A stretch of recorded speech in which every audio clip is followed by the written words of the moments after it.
excited for another episode today. Man, it's just such a wonderful place to be out here. But we got a very exciting guest who I will introduce in a moment.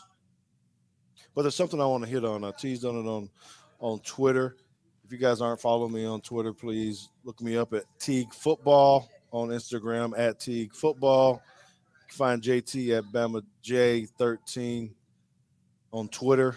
Uh, if you're listening to this, you can also find us on YouTube at Teague's Take Podcast. So make sure you get on, subscribe to that, give a like to us as well. That would be awesome. So what I put on Twitter today that I want to talk to you guys about is there's been some talk about HBCU and why those kids aren't getting drafted. What's really going on behind that? So I know there's been a lot of opinions from different people out there. I was just informed about another opinion I didn't know about. But here's my deal, man. Trying to get to the league is a tough thing to do, regardless of where you're at. Right. So you can kind of make this about race. You can make this about coaching, or you make this about something that's really about talent, in my mind. Period. Um, so I'm going to try to do my best JT impression a little bit. He didn't know I was going to talk about this. Um, but the FCS, right? So you put HBCU in that, but there are other FCS schools. I did not look up all the exact numbers, but I'll get to some more numbers here in a little bit. But the thing you need to know is only 10 FCS players were drafted this year out of the 259. So you got to ask, why is that? Should all of them came from HBCU or somewhere? But I don't know that that would be fair to say either. But only 10. Okay. In the past four drafts, 41 players have come out of all of the FCS. That's not very many a year. 10 a year, right? You got other things that are hurting them now, like the transfer portal, I think, NIL deals, because they don't have the same kind of money, right? So the FCS is starting to turn into like a little farm league for the FBS. So if you are really that good in the FCS, the FB, you might transfer up and go back to a school that has more resources.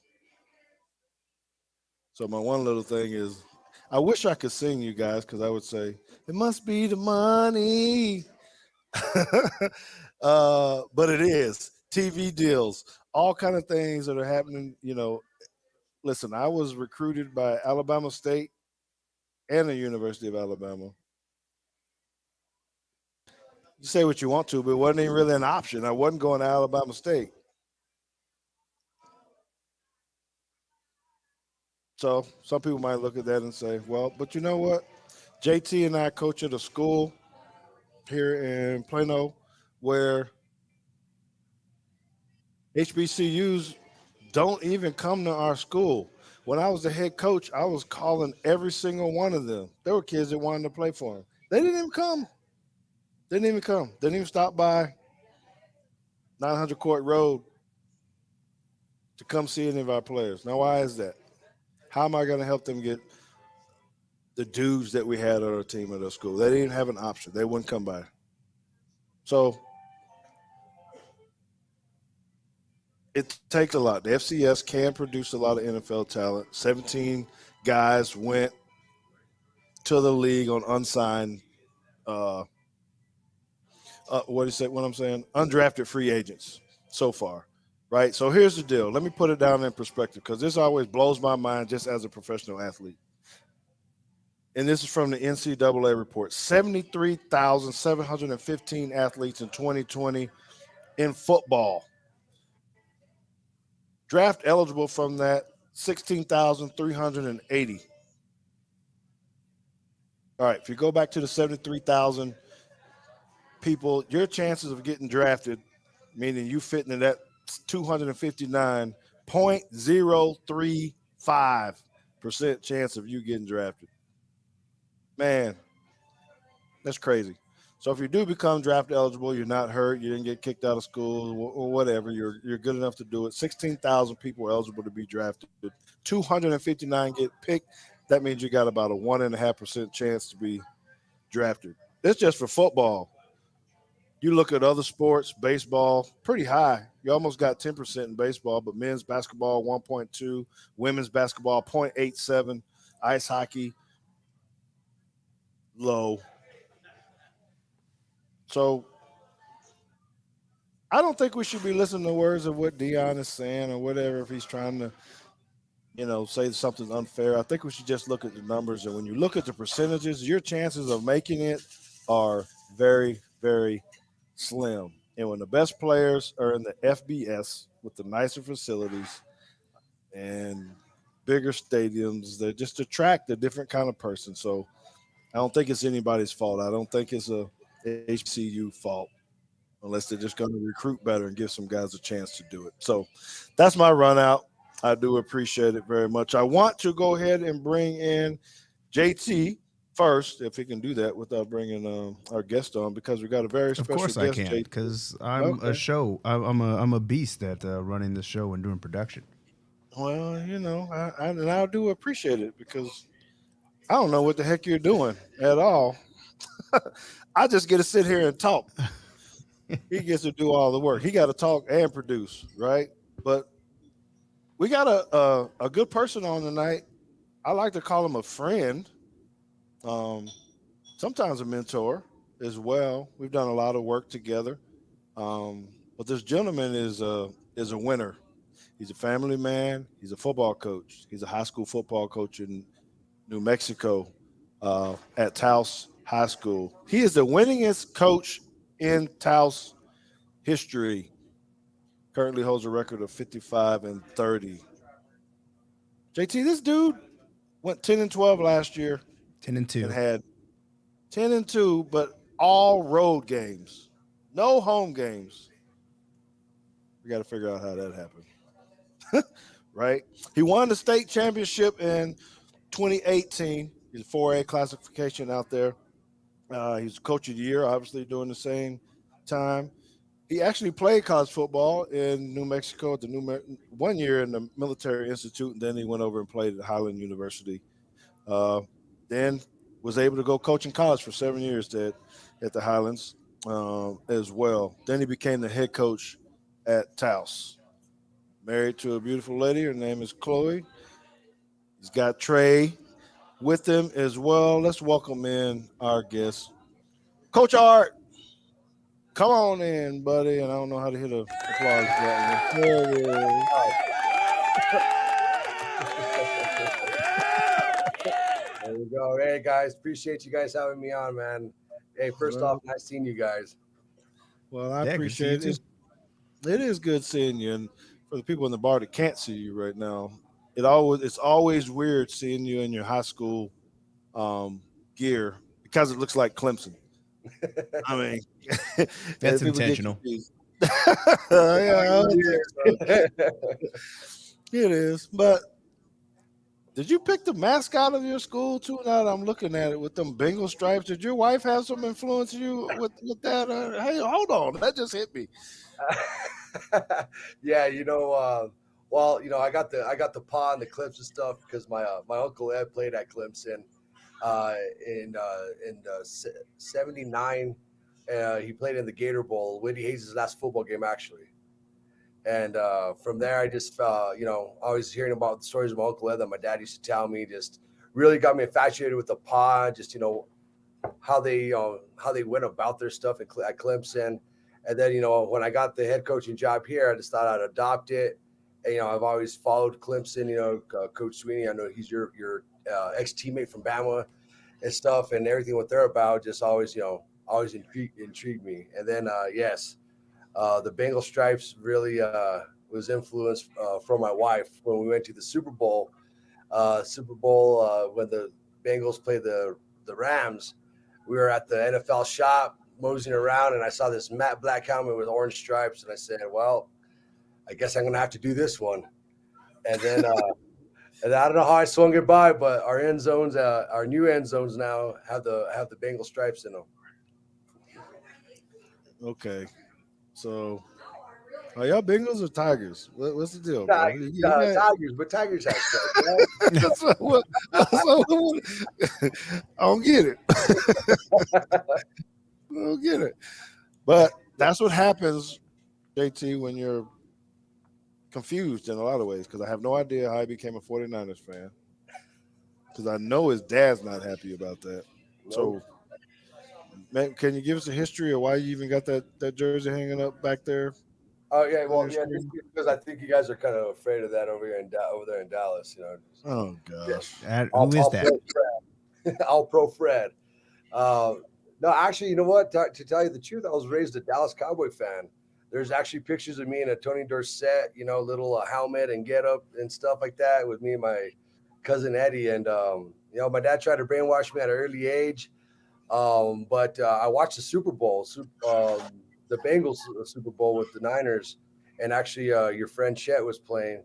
I didn't know that at all at the time until recent, but I was intrigued by the red jerseys, from Montana to Rice, Montana to John Taylor, Tom Rathman, big 44 with the eye black, and I think he has like 3 teeth or something like that, and you know.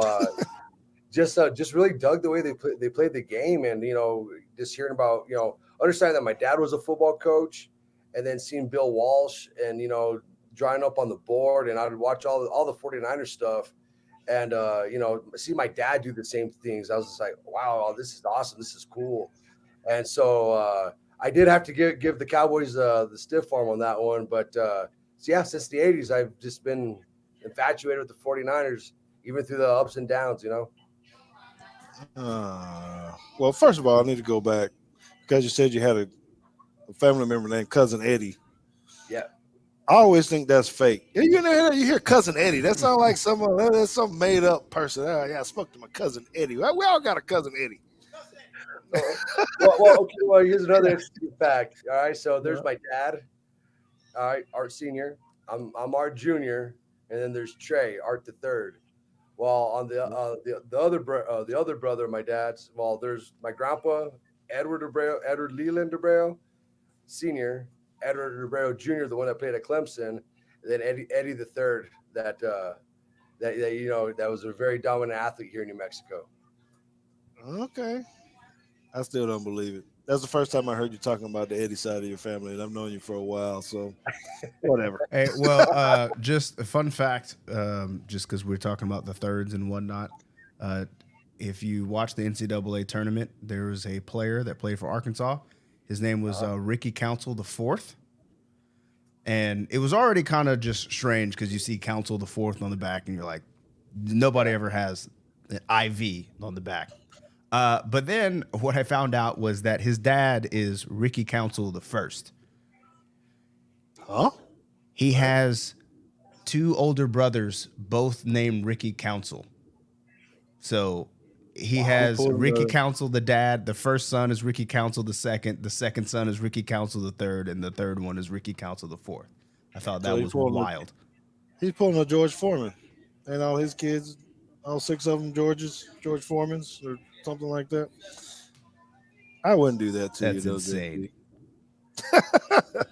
It is, it is, and our guest is kind of insane, as we can tell. So I need to know. I need to know how insane. We're going to get to your college. I mean, your high school coaching here in a little bit, but I need to know this just because JT even made up a point or off show or pre show of the 49ers drafting a kicker. How tell the truth. When you sitting there just when you watching the draft, what did you can't tell me you gave me a big fist pump and all that like Hey, don't you have woo! Robbie Gold? Okay, we had Robbie Gold, but yeah, to go on what George said was just like I saw that, I was like, what? Because I was at a coach's clinic this weekend, and I'm keeping up with the draft on my phone, and yeah, Moody from Michigan, kicker. Well, I mean, it's, let's trade for anyone in the league. I mean, other than the Cowboys kicker, but I mean, let's just try to get some different flavor. We leave gold and we get a rookie. I'm not too sure about that one. Yeah, well, I mean, at And least he's a Harbaugh's good kicker. It's Harbaugh's kicker. It might be jinxed. Well, But like either I one of said y'all, pre-show, I thought I at the time I was like, okay, 99th overall, fine. If you need a kicker, you get a kicker. But then I just realized that you didn't have a first or second round pick, and that was just your second pick of the draft. And now I'm like, I don't know. Like I don't really care how good Jake Moody is. But If you have three third round picks and everybody else is kicker doesn't seem like the move, but hey, you found you a pretty good quarterback at Mr. Irrelevant, so I guess you maybe they know, know something that nobody else knows. you hit it right on the head. Well, pick one is Trey Lance, pick two is CMC, and then we got that safety out of Penn State, and then looking back at the kicker selection, like, do you take a kicker that high? I mean, Not that's me. did yeah. they think somebody was going to draft him? I mean, they were worried about someone taking him the next Uh, couple picks, or I mean, it just seems weird. But other than Belichick, maybe surprising everyone, but I mean, I, yeah, I didn't understand. I thought we were going to honestly pick an offensive lineman to address either guard spots, but our left guard Banks is had tore it up last year. We got a couple more in the reservoir and stuff, but you cannot, especially with the offense that the 49ers run, they can't have enough offensive linemen. yeah, that's true. So make sure y'all hang with us because we're going to get into talking to Art a little bit about run game and what is it, what does that 49er stuff look like, but what does he do at his school? I guess Realism Sports is going to be happy too because you're a, a Notre Dame fan and so is he. So when we're talking about Notre Dame a little bit, I'm sure he'll drop in a few comments there. But it's going to be interesting to hear what Coach has to say about all of this. But first, so Art, um, tell me why the Cowboys won't be better than the 49ers this year. Well, I like to give any Cowboy fan a lot of crap about it, but one reason why I believe is up front, uh, especially on the offensive line side of things. I think the Cowboys offensive line is really, really, really seasoned. A little on the older side of things. They try to switch it up, and I believe you guys drafted that Colorado State left tackle, but I think he likes to hold quite a bit, or try to. Well, yeah, the NCAA record, not record, but he held the most out of that draft class, if I'm correct. And the tight end position. I know McCarthy's trying to run the ball just a little bit more this upcoming season. Now that he's the play caller, I don't. I'm not hating like too much, but I mean, I just don't really see the physicality out of that Cowboys offense the way.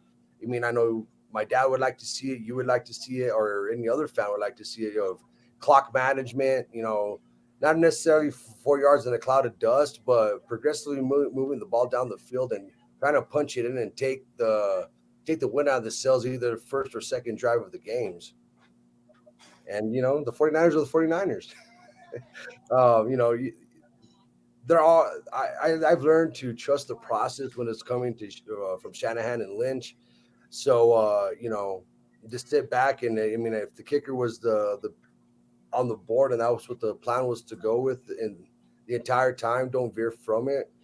Um, but you go on the our defensive side of things, our D line to start off with. We just got Hargrave that killed us in the NFC Championship game. And, he's a two gapper type of guy, and he also pass rushes from the interior side of things. That's nightmare. You have Armstead, that's the three technique and can also play outside, but he wreaks havoc in the interior side of things as well. So you're going to have to double or single one of them, and then you have, I mean, Bosa on the other on the outside. That just, I mean, he's just a freak. God, he's a freak. Isn't this like blah blah blah, JT? Yeah, it's like listen to Charlie Brown over here. Sounds like a lot of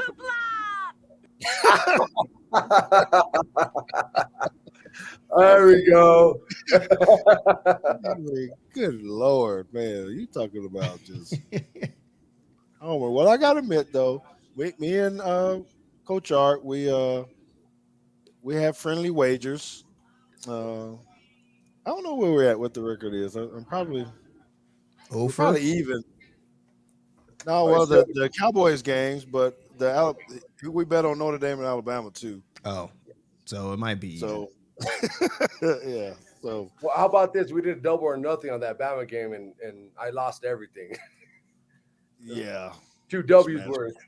Wait, you did double or nothing on which Alabama game? It was that semifinal Playoff game. game. Are you He really insane? thought they were gonna win. I had to help out your dad. I mean, the Niners Whatever. getting the breaks off the Cowboys, and I just felt bad for him. I don't know about beating the brakes off of nothing. He keeps saying that we should have won probably both games, honestly. So you hit on it. So let's go ahead and kind of transition to this. And this probably, JT, you have to help me because I think all this can go around full circle when we start talking about this run game here. Because the 49ers have this kind of unique kind of running game. I've been up there with Coach, worked some camps with him at his place. There you go. Listen to I don't know if you see the comments on the bottom there, but he's right. And Terrell, you just said he was a smart coach. So what up your mind? Either he is or he isn't. But anyway, we're talking about this run game. So it's always interesting to watch what the 49ers do because they have so many different looks. You know, Notre Dame, Tommy Reese, what he was trying to do with the run game, now Alabama. So that we might have to jump around a little bit here. So y'all just bear with it first. But let's start with the 49ers. And then I want to bring that to you and see how you actually do at Taos and what kind of run game you do because I've been a part of that. He got some big old linemen out there, JT. We always want somebody here, but he got some dudes out there that. All right, so let's start with the 49ers. All right, what is it that makes their run game go so well? Oh, it's their outside zone play, that stretch play that he took from that Kyle took from his dad.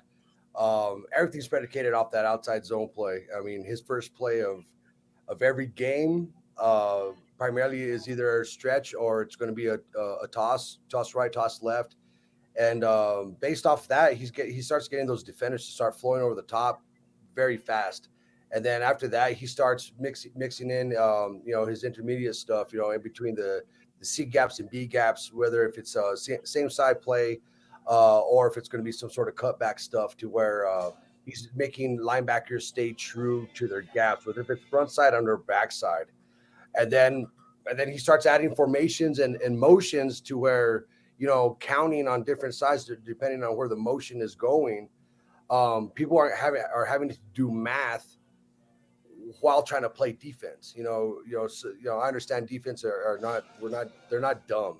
Even though sometimes you can't think you got to play defense, you got to put your hand in the dirt, and that's not really the case. However, when you're trying to count, you're trying to make sure, all right, this motion's here. Now he's number 2. Where's number 3 at? What side's my who's my force fitter? Who's my spiller? Who's this? Who's that? It's really confusing a lot of the defenses. And then he uses his fullback / tight ends as guards. He uses his receivers as guards, and they're opening up gaps that that normally wouldn't be open. Kyle Shanahan, he goes against like all the traditional stuff that I've studied, I've been a part of. I'm telling him I can't to where, I mean, Oh, hold on. We have lost him. Do you see him anymore in our I do see him. Art? Do you see what? Dad in his little box? I don't see him in his own box. No, I don't either. I can't hear Art. I need to jump out, He's jump talking. back in. Yeah, All right. we got just a little bit of technical difficulty, so hopefully he'll be right back in here.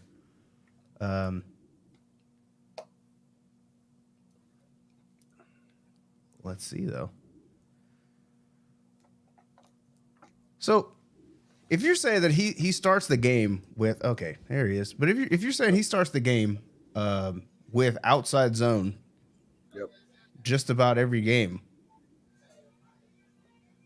it like what benefit? Like I understand you're saying that you're starting to get the linebackers to run over the top, but like, Yep. isn't this something that you should be like aware of now as a defensive coach?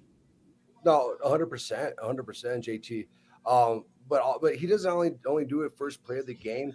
He does it after his offense stutters a couple of times, to where it's the go-to play. It's kind of like that you can run this play in your sleep type of stuff. To where, yeah, I mean, any fan can call it out. It's actually stop me if you can type of thinking. Mhm. It's the macho thinking. Go for it. You know what's coming. It's up to you to make sure your gap sound to defend it. And does it pop all the time? No, but it's effective because based off of that, he starts getting to his play action stuff that he's been known for since the Texans when he had Schaub and RG3 and stuff. To where all right, outside zone here, you fake it here. Now he's bailing out. He has either a flood concept on the backside or a cell concept that's coming across the field at a high dig, and no one's accounting for it. And these like big plays that happen shouldn't technically only be 8-10 yards, but because of that one outside zone play, it starts hitting. And then, like I was saying before, we lost your dad, was the traditional way of running toss, was you either kick out or you wrap up with your two guards or stuff like that.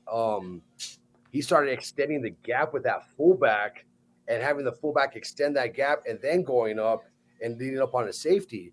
And the gap is extended from a outside D gap now to almost a D/E gap.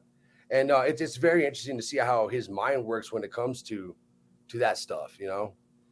Yeah, well, I'm now that I've taken over as a defense coordinator at John Paul, like every Okay. time you're saying these Congratulations, by concepts, the way. thank you.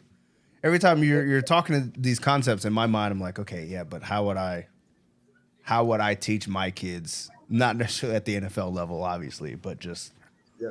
what do we do to try to combat that? Like, what would we teach? And I think a lot of it sounds like a lot of it is just discipline. Like if you're just heavy pursuit to the ball, you've got problems because What's going on? I've heard our offensive line coach. So his name is Jonathan Scott. He's played. Still? Yeah. All right. So he's always talking about when he's running inside zone and stretch, and he's like, well, the defense they got 12 gaps they got to cover, and they've only got 11 guys, and somebody's going to overrun their gap. And I'm like, yeah, well, if that happens, then we're always going to have an issue if you overrun one of your gaps. So my dad here is saying that he keeps getting kicked. I'm here. Can y'all hear me now? I can hear you. I don't think Art can hear you. I can't hear your dad. I don't know what that's all about. But maybe you can ask him a question for me after you. Sure. Hit me with the question now. I'll ask him. Because I'm really curious to see how. So the stat is he has about 50 rushing touchdowns and about 10 passing touchdowns. I'm talking about Art at his high school. So what okay. does he do? Is he mimicking what the 49ers does, or how does he put his run plan together? He says that you have about 50 rushing touchdowns and 10 passing touchdowns. So he said, what is it that you're actually doing? Are you mimicking kind of what Kyle Shanahan and the 49ers are doing, or is there something different that you're trying to bring? So to answer your dad's question, is very similar. So I base my offense off of 6 runs basically. I got the fullback trap, I got the basic GT counter, all right, and I got a toss play, okay, which is the standard toss that I told you I was taught. Then I also have an ISO play.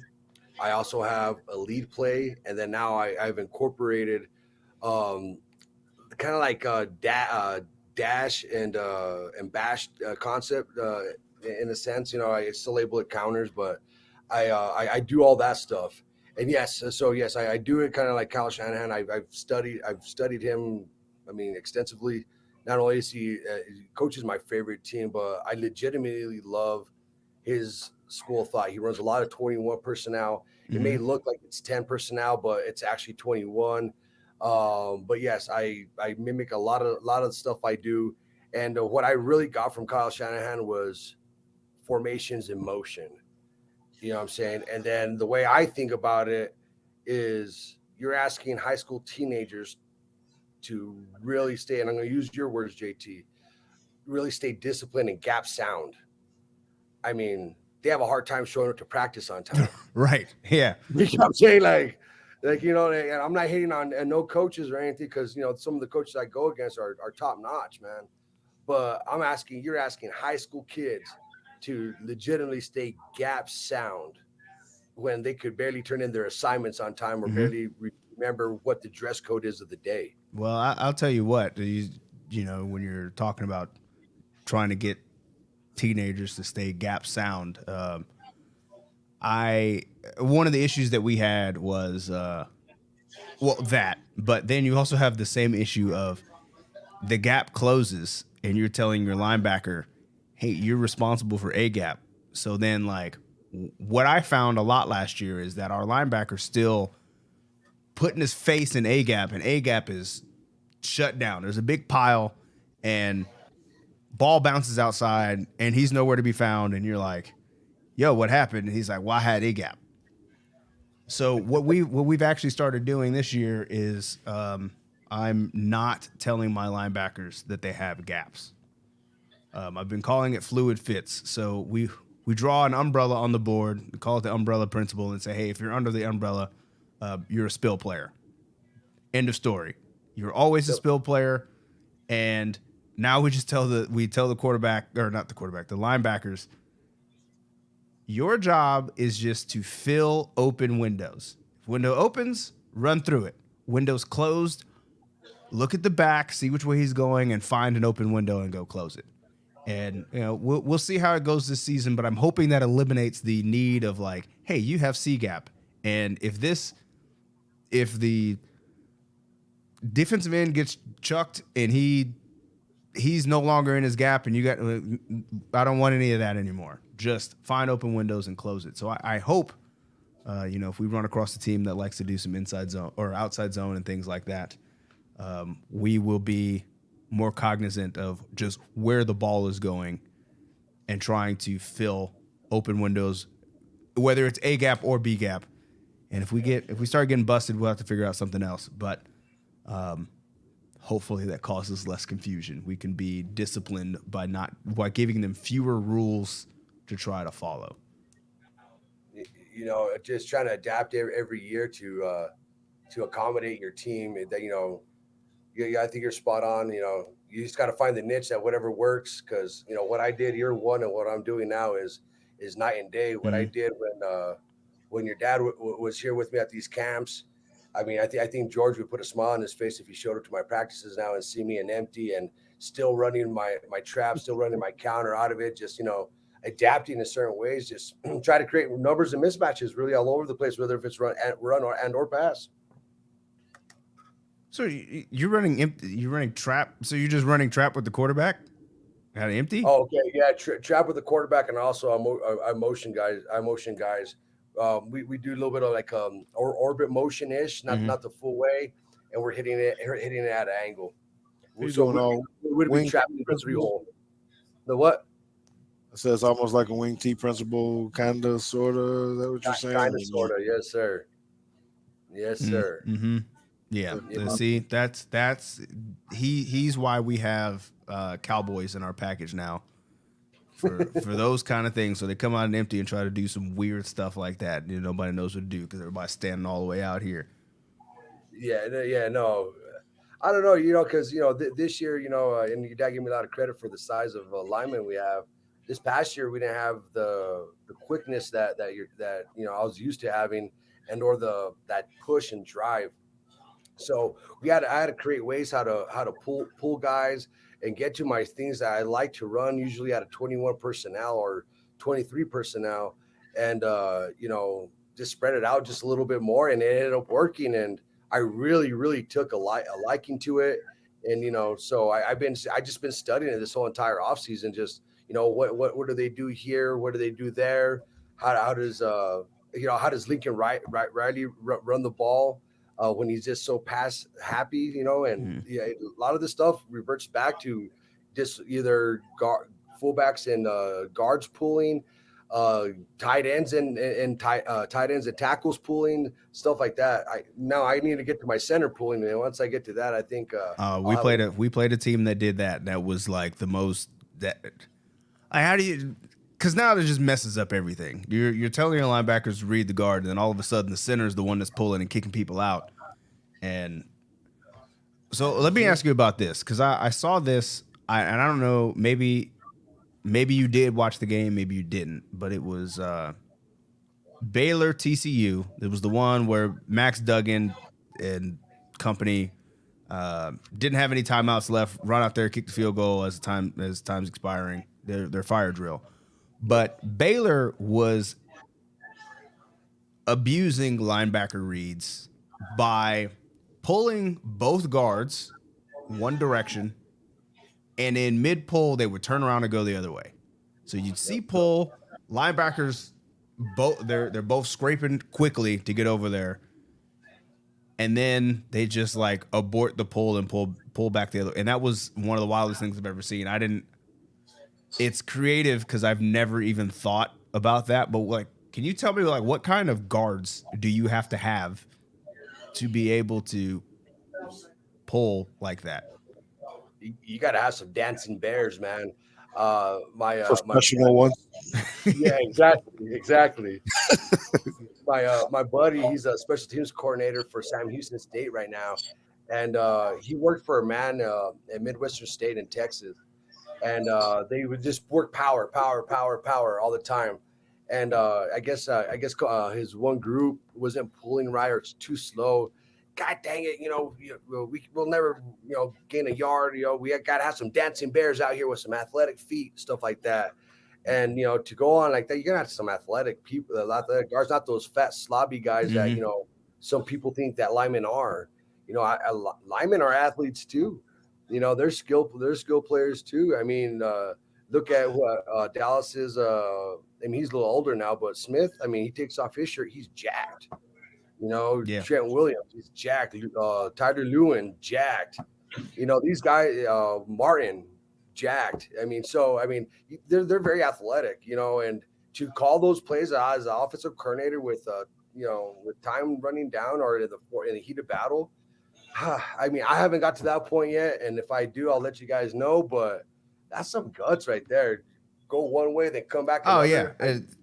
I'll find the clip and send it to you later. But it was quite literally the wildest thing that I'd ever seen. And me and my buddy were talking about it. Just like, if somebody's doing this to us, I don't know what the answer is, other than maybe getting to a different front and just like cover up the guard so that they just can't pull anymore, I guess. But if that's not what your defense is, then you've got a tough time. I've been a part of games to where we're really running the ball down people's throats, and they abandon their front and they just stack on my guards and start cutting my guards so I can't pull anymore. Yeah, well, I've been a part of too that's many a games. that's Y'all a have a good cut solution. rule. Y'all got a cut rule out there. I thought we were the only ones that could cut. Nope, we don't got a cut rule, man. We don't got a cut rule. Yeah, I've been begging for one though. Well, okay. I guess you guys can hear me for the moment. Mhm. So I'm glad I'm back for a moment anyway. But you guys are doing good. It's kind of fun just to listen to you guys talk about this, because it's really interesting to hear you guys talking about these run games and how to defend it. And so tell us what you think about Tommy Reese. What did you think hold about on. Tommy? Before we get into that, I just wanted to give a shout out because I think this guy is one of your players. His name's Simon Torres. He says, "Hi, Coach." My man Simon, Cy. He was a senior, unfortunately, during the COVID year. You only got 4 games in the springtime. But yeah, that's my man Simon. Well, you know what? Maybe we should do that. First of all, let me say this about Coach Art. He can't say this. He's not allowed to say this. And he probably would never would. Coach Art, obviously, when you listen to him, you can tell he's a very, very good coach. I mean, What I he's all like right. I more, mean, it's yeah, fine. and then New Mexico ball. Maybe we need to talk about what's the difference between New Mexico ball and Texas ball. But what I'm going to say is he is, you know, he's always been out in New Mexico, and I think if there's any coaches that will listen to him out here in Texas, man, it's somebody that you should be keeping on your radar to be out here. There are enough schools out here. So the school that he's at, Taos High School, since I've been there, it's uh, I don't know if underprivileged is the right word, you know, but he has to service kids that are, not very fluent at all. They're probably all on meal plans or something. Can y'all hear me still? Yeah. I don't Yes, know if sir. I'm talking to myself or not. Nah, I'm hearing you. Oh, We just lost him. Yeah. hold on. There he Well, is. now I can hear you. Probably. Now you're gonna have to refresh.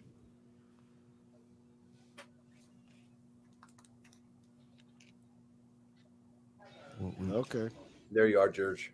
All right. I don't know. Oh, but I'm he probably here, can't hear something. us. Just lost him again. Oh no, come back.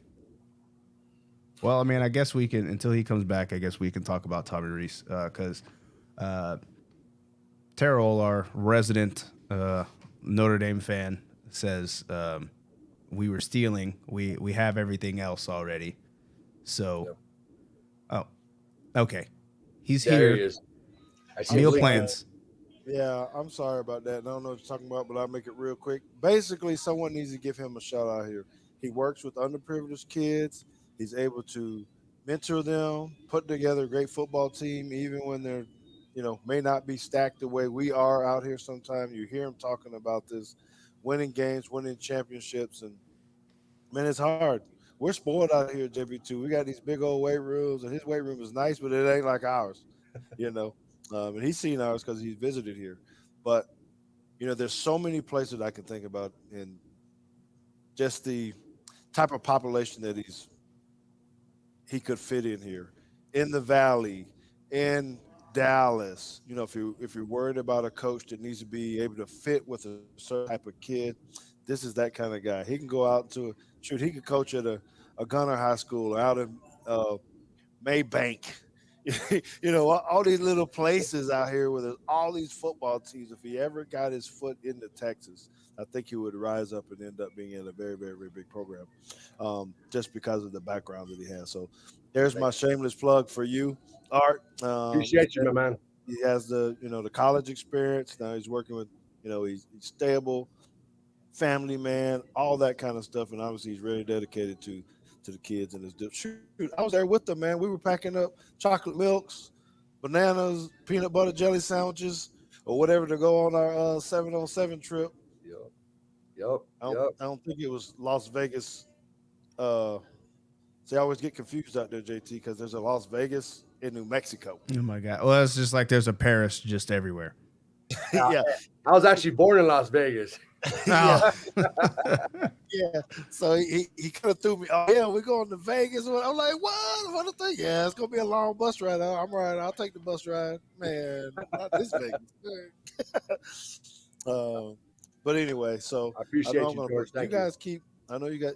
If this pops off, JT, y'all just keep doing what you guys are doing, please, and you should be able to close it out at 9:15 or whatever as well. I'm not gonna keep fighting this. Oh, and he's gone. So, Yeah. Yep, and he's gone. We can still see you, so at least stay here and listen to me, I guess. You might not be able to hear Art, but you'll at least be able to hear one side of the conversation, and then you can go back and watch the video or listen to the podcast after that. But that said, let's get into Tommy Reese. How do you see him? I guess I got a few things I want to know. All right. One, why do you think he made the move? Because you can argue that it is a step up because it is Alabama and things like that. But I guess, if you're a diehard Notre Dame fan, you're like, no, it's not a step up. It's a lateral move, whatever. So we can debate that, I guess, on whether it's a step up or a lateral move. But Right.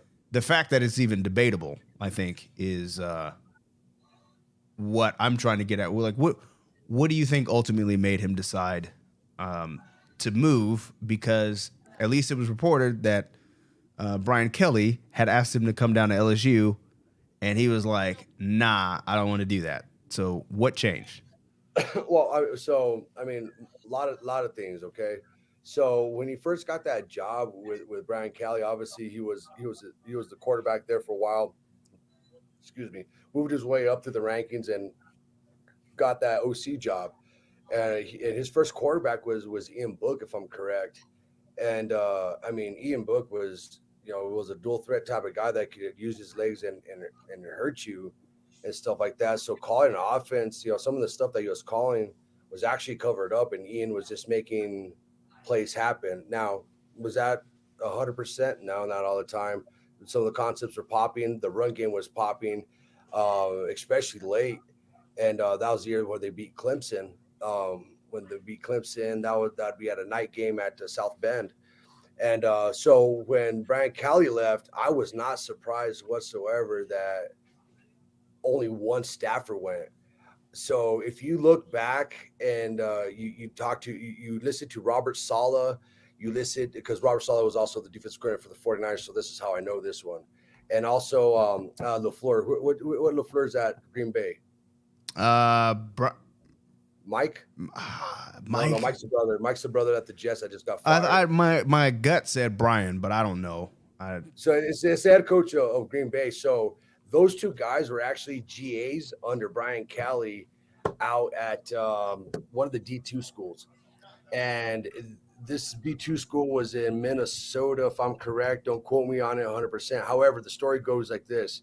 There were GAs, head coach invites them over for the a booster party at the house. So, as GAs, you go by like, yeah, I'm gonna be hanging out with the big timers, rubbing elbows. And they show up, and instead of being a part of the party, they're valet parkers. And then he made them shovel the snow. So this is who did this? This is one of the floors, or this is Brian Kelly? This is Brian Kelly that did it to Robert Saleh and the head coach of the Packers, LaFleur. Oh, yeah. No, well, that's why nobody likes him. Got it. Exactly. So I was like, all right. So I wasn't too surprised about that move, but I knew he was coaching on like kind of like borrowed time because Freeman has been not say put on notice, but like, hey, they're doing everything to keep him. He's the heir apparent. Exactly. And so when you looked at the rough start that Notre Dame had, they lost their starting quarterback. The backup came in. And it was kind of like stalemate-ish type of things. I mean, they even caught Tommy Rees screaming at him over the phone, throw the effing ball, you know what I'm saying? That's your job and stuff like that. Yeah. So you saw the frustration. And so, Tommy Rees is a very good offensive coordinator, but not for the type of athletes that they were currently having at Notre Dame. Now Alabama, I mean, he could call that same offense, and now the weapons on the outside and the offensive line size are awesome, but the defense is even better. You know what I'm saying? And I'm a Notre Dame guy, so like to openly say that doesn't really make me too happy. But with recruiting and what Coach Marcus Freeman is, I really think Notre Dame is going to be right there neck and neck with the top four of college football playoffs going forward. But is it a lateral move? It depends on what era you're asking. You're asking, back in the day, Notre Dame fans that are just, blue and gold through and through.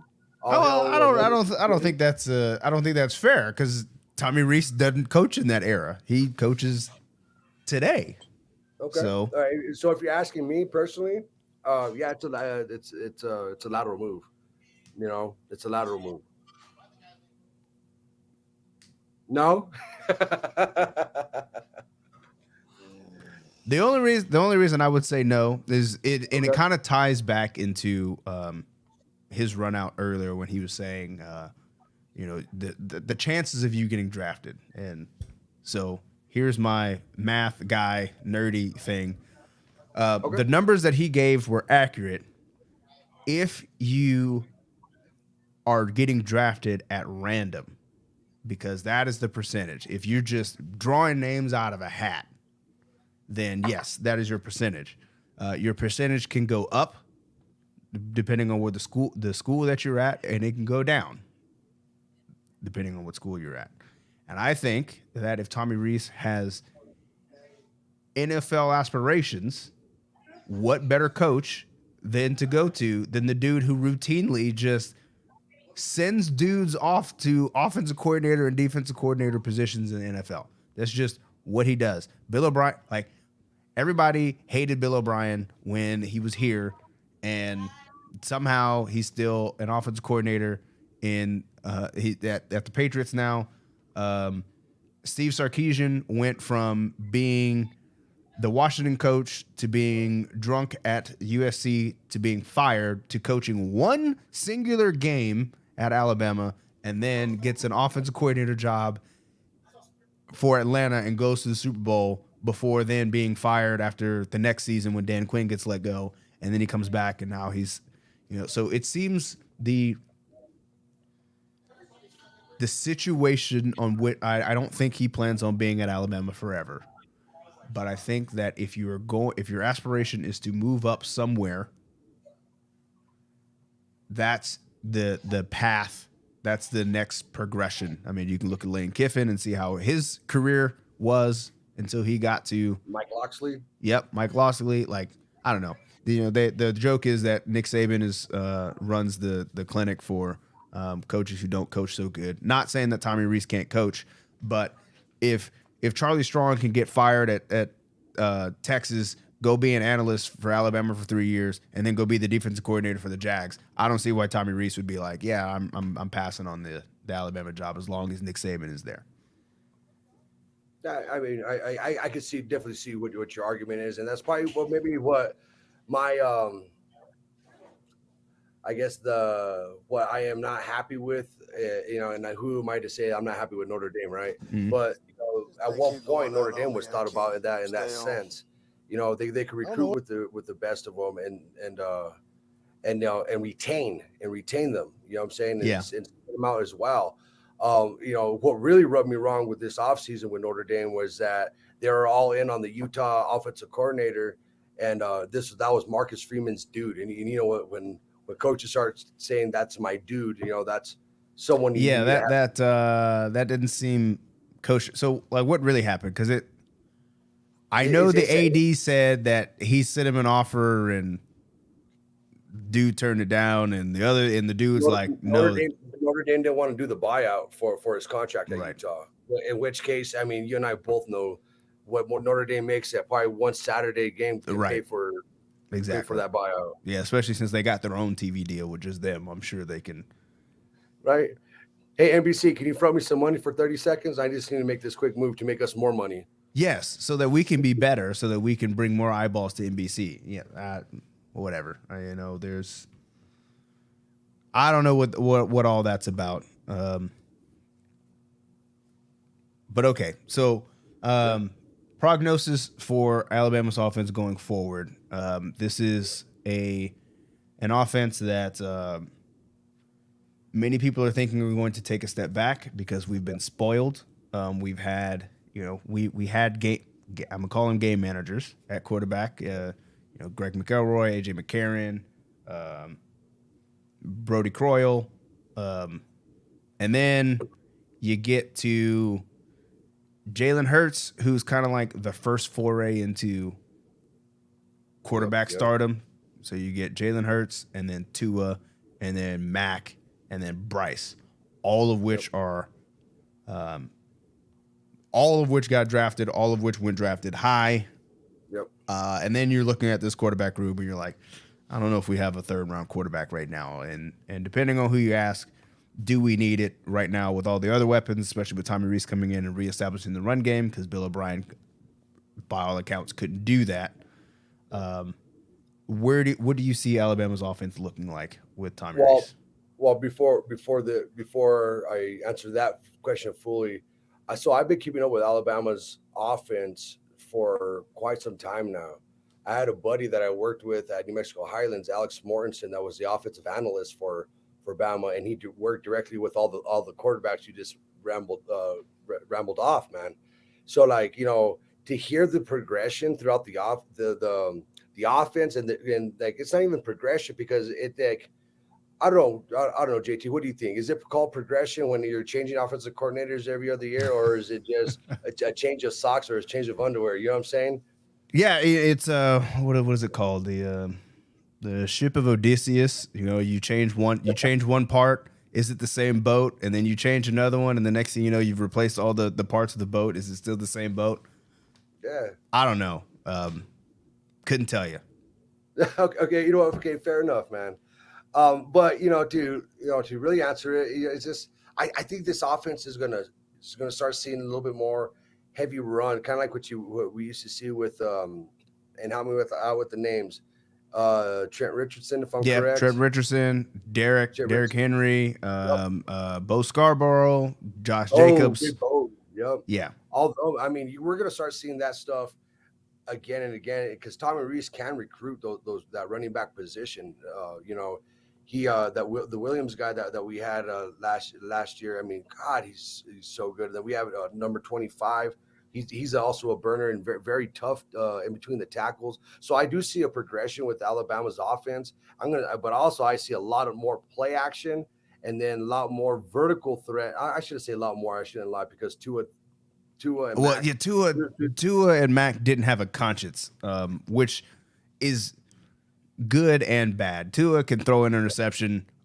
Mac did the same thing when his first start when he started against Auburn. He threw a pick six, Yeah. and then just like I don't care, I'm gonna go out there and sling it anyway. I don't think these quarterbacks are quite like that.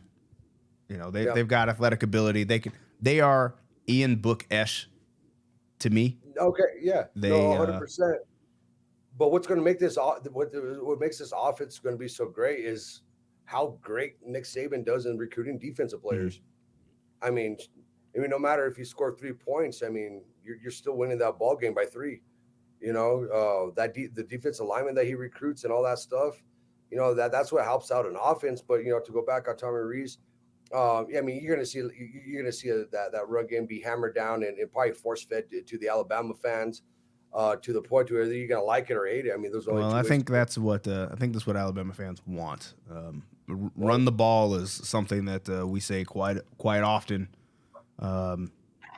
So man, it's nice to score 45 points when you my type gotta. of people, huh? Yeah, exactly. Yeah, I mean even last year you have a Heisman winning quarterback, right? And Yep. everybody's still yelling at their TV, run the ball, and you're like, oh, I mean we can't because we're not very good at running the ball right now. So we got to give it to Bryce, but it's fine. Um, I I'm mean, it's not like excited to you see guys have what. a joke of it. It's not like you guys have a joke of a conference either. So No, not at all. So I'm definitely excited to see what Tommy Reese brings to the table, and hopefully develop one of these quarterbacks. I think that's everybody's biggest concern right now. But again, that's because we've been spoiled with the last four quarterbacks that we had, yeah, all being some form of a Heisman finalist, and we don't have that Heisman guy in the room right now. But that's not for me to figure out. I'm not worried about it. and you guys just got that transfer quarterback that was our starter last year from Notre Dame that went in. Yeah. How do you feel about him? Because like Um, I'm like, is he better than what we got? I'm not convinced. Yeah, I mean, so like just reading on the articles on the Alabama spring game, everyone's just dogging on those two quarterbacks. Um, but then that goes to my point of, I mean, well, that's how good defensive guys are recruited over there. Now you go back to the guy that transferred, Buckner, I believe his Mm-hmm. name is, or Bushner or something like that. Buckner. Buckner, I mean, he has guts. He has that moxie sometimes, but he has to get that moxie himself. And he doesn't feed off of the energy of defense, of special teams, Mm. or off a big play. He has to generate it himself, and it almost seems like he has like a confidence issue sometimes. And I'm not a college quarterback scout specialist by no means, but I mean, if you ask me, if you walk on as a Notre Dame, Alabama, Auburn, Southern Alabama quarterback, you're walking on that field like you're God's gift to football that day. And I'm the general, I'm the captain. You guys are following my ass today. Yeah, well, I understand that. When the news broke that he was on campus, and I was like, why? Like, it's just like, is this one of those things where you go to you flirt with the other job and you say, hey, I'm gonna go here if y'all don't pony up, and that's what I thought. And then when he actually transferred, I was like, what? So that's when the alarm bells went off for me, because I wasn't particularly worried about the quarterback, but then when you get that transfer that comes in, I was like, okay, so something in this quarterback room ain't quite right. And I don't know what it is. Yeah. But neither one of the other two transferred out. The deadline has passed for that, and they cannot transfer until December 30th, I believe. So they're stuck together. Huh? They're stuck. Yep, they're here. It's over. That's what they got to do. Well, we've come up on time. It is 9:17 here. I forget. Are you a mountain time? Or you on? Yeah, I'm on mountain time. It's only 8:17 for me, man. And you also do daylight savings time. You're not like Arizona. No, we're not like Arizona. We do daylight savings time. So we just sprung forward, and I lost an hour of sleep. Oh wait. Okay, gotcha. Yep. Wait a minute. Oh yeah, okay. You're right. I forget that happened. So we have a comment. This is James Knox. We want Bama to be the first true dual offensive threat. Get back to the physical run game while still being efficient, effective, and explosive in the pitch and catch game. So there you have it from James Knox himself. He wants to run the ball too. And I that's always been my philosophy: run the ball, stop the run, and that'll win you a lot of football games. Oh yeah, I mean, what was it, a couple of years ago? We were having a rough go at it, tough season. But anyway, we couldn't have passed. My quarterback was sick that morning, and he had his head up his butt. And needless to say, I benched all the receivers, put in 3 extra linemen, and we ran the ball 45 consecutive times. And we won the game 37-22. Hey, well, if that's not an endorsement of you don't need to throw the ball to win the game, I don't know what is. And I've been doing defensive efficiency analytics for our team last year, and it tells me things that I already knew. I didn't know how bad or how good it is, but point is, you realize that if teams can run the ball on you, they will not throw the ball. Teams don't throw the ball just because, well, some teams do. But most teams don't throw the ball just because they can. They throw the ball because they have to. So that just further puts me in the camp of we have to stop the run. Tony Udley says, Art, your mom said she loves you. Love you too, Mom. Thanks, T. Well, with that, let's close the show and wrap it up. Absolutely. Thanks for being a guest. Hey, you know what, guys? Thank you so much, JT. George, if you can still hear me, but thank you guys so much. This is so awesome. And please come up to Taos and visit us. And I will I'll be taking my family out to go bother you guys for another weekend. All right. Hope to see you then. All right, bud.